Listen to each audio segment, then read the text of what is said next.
بسم اللہ الرحمن الرحیم۔ صدقہ وصول کرتے ہوئے آپ علیہ السلام کا عمل، زکوٰۃ ضرور ادا کریں۔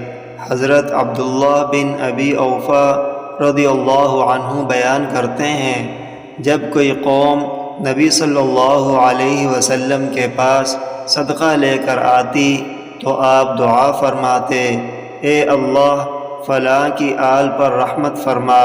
جب میرے والد صدقہ لے کر آپ کی خدمت میں حاضر ہوئے تو آپ صلی اللہ علیہ وسلم نے فرمایا، اے اللہ ابو اوفا کی آل پر رحمت فرما۔ بخاری و مسلم۔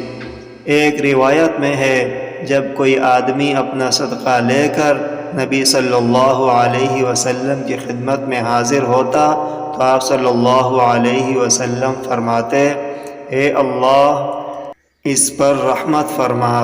متفق علیہ۔